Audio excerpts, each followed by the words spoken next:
Santos contrata Bilal Brahim, um jogador que foi muito quinta série nessa última semana, mas hoje eu vou tentar passar por cima disso e falar um pouquinho mais taticamente de como ele se encaixa no trabalho do Pablo Vojvoda, como ele vai se encaixar nesse novo time do Santos que está se formando, né? Vamos falar depois da vinheta sobre Bilal Brahim.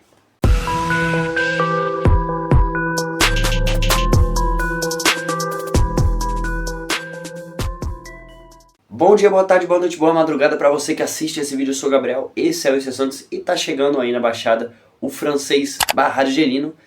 Jogou muito na França, quase nada na Argélia. Bilal Brahim, né? Um jogador que, assim, se você for olhar números, ele não é um jogador de números, tá? Ele tem acho que um gol nos últimos 4 anos, a coisa tá feia em questão de gol para ele. Jogador que tem sido muito emprestado, jogou um pouco em um time ali da França, outro time da França, outro time da França, tem uma passagem muito grande nesses times franceses, principalmente pelo Nice, só que recentemente também passou por Inglaterra, times pequenos, né, quase que segunda divisão ou que não tem tanta visibilidade na primeira divisão. E recentemente foi até pro futebol belga, o que dá um pouquinho aí de curiosidade pra gente saber como é que ele joga, né.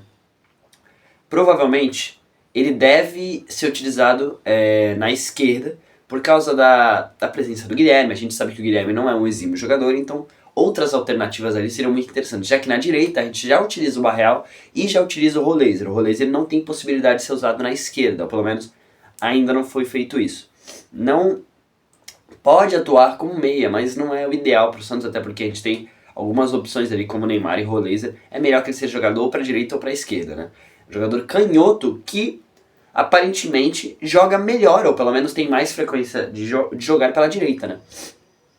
Se você for ver aqueles skills e highlights que a gente sabe bem como é que funciona, transformam qualquer jogador no Messi, no Neymar, a gente sabe que ele tem um chute muito bom de fora da área e passes muito bem direcionados, vindo sempre da direita. Na esquerda não tem tantos lances assim decisivos. Até se você for ver assistências, o número dele não é tão grande, então realmente vem como uma grande aposta, não é alguém que vai chegar e ter titularidade. Eu tava achando até que era um super bagre quando eu olhei pela primeira vez, mas aí eu fui entender melhor e acredito que pode ser um jogador que surpreenda.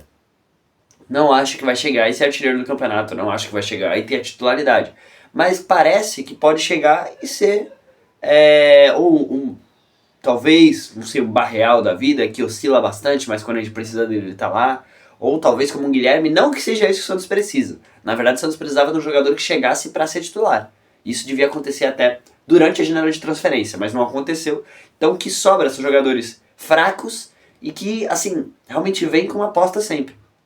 Claro que a gente não pode subestimar muito o jogador, mas a gente pode fazer uma pré-análise, que é um cara que não tem quase nada de número e que chega para tentar ter o seu lugar no elenco. E eu acredito que ele vai lutar muito por isso, porque ele não é um exímio jogador também. Mas que pode dar muitos frutos no trabalho do Vojvoda com 3 zagueiros até, cara. Ele pode atuar ou como ala, o que atrapalha um pouquinho o futebol dele, tá?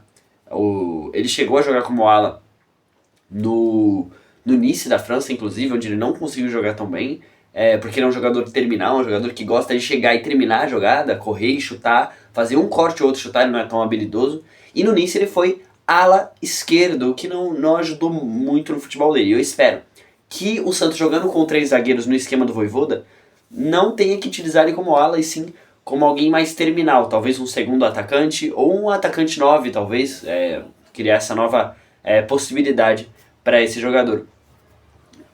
Assim, ele chega para o Santos sem contrato, né? Ele não estava em clube nenhum, como eu disse, a janela de transferências acabou e ele não tinha mais possibilidade de ir a mais clubes, acho que na França pelo menos, porque ele já tinha uma quantidade de jogos lá no Nice.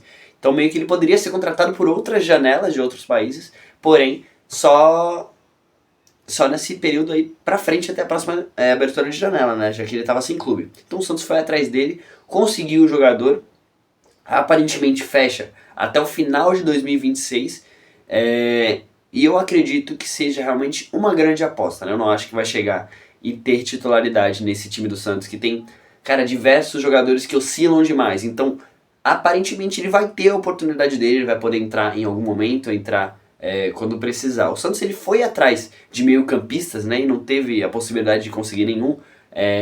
Ofereceu Deus e o mundo para Loyola, para Rômulo, Inclusive na questão do Loyola, cara, foi engraçado, porque o Independente ele pediu até garantia de transmissão de CBF, de Paulistão, que o Santos não pode fornecer pra ninguém, até porque não funciona assim aqui.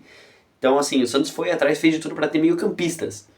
Conseguiu um atacante sem contrato. Eu acredito que a ideia de ir atrás de um meio-campista ainda estava ativa, só que, assim, provavelmente não vem mais reforços. Aparentemente, pelo que foi dito de dentro da diretoria, algumas fontes me passaram, inclusive eu vi algumas coisas sobre isso no canal do Musset também, que provavelmente reforços não virão mais. Esse teria sido o último dessa temporada. Mas assim, se você for parar pra pensar lá atrás, né, a gente não precisava mais de contratação, porque tinha um time que era pra ficar na primeira parte da tabela, foi realmente uma contação de história, né? Porque aí chega mais pra frente, aí tá, agora a gente precisa de um zagueiro, porque o Gil não vai conseguir ficar. Aí tá, agora a gente precisa de meio campista. Aí pronto, deu 6-0, a gente contratou 5 pessoas, contratou 5 jogadores pro Santos, cara. Então assim, realmente, você falar que não precisa de jogador nesse time é uma mentira. A quantidade de jogador que precisa é bizarro, cara. A gente tem uma pá de jogador aí que não vai conseguir desenvolver nada pro Santos. Ainda mais no esquema do Vojvoda, mas como ainda é início de trabalho do treinador, a gente pode acreditar em um ou outro. Talvez por isso a não urgência tão grande em trazer qualquer jogador sem contrato, como foi em 2023, por exemplo. Onde aí, cara, a gente saía contratando todo mundo que a gente via pela frente. A gente contratou, cara, muita gente. Mendonça, Júlio Fucci, a galera toda que tava sem contrato, com o contrato terminando, né? Cara, muita gente mesmo. Acho que teve também aquele lateral, cara, que tava jogando na Rússia ou na Ucrânia. Esqueci o nome dele agora. Putz, que era brasileiro. Que jogava na. Calma. Ai, esqueci o nome dele, gente. Enfim, o Santos fez várias contratações bizarras, só porque precisava de jogador e opção pro elenco. O Santos contratou o Dodô, que não tinha mais condição física nenhuma. O Goku da Vila, como eles chamavam na época. Enfim, teve uma porrada de gente que contratou que não precisava ter contratado se tivesse feito um trabalho bom de janela, se tivesse feito um bom planejamento. E hoje a gente tem, entre aspas, né, pessoas com dinheiro dentro do Santos, e o que dizem por aí é que o Santos está recebendo o dinheiro deles. Eles estão colocando dinheiro no próprio bolso lá, talvez colocando como garantia que vai dar certo, talvez. Enfim. Hoje a situação é diferente de 2023. Por essas e outras coisas, eu acredito que o Santos não vai ser rebaixado por presença de Neymar, por jogadores como o Rodeza, que tem muita habilidade dentro de campo e que podem decidir o jogo a qualquer momento. Mas assim, o roteiro é o mesmo.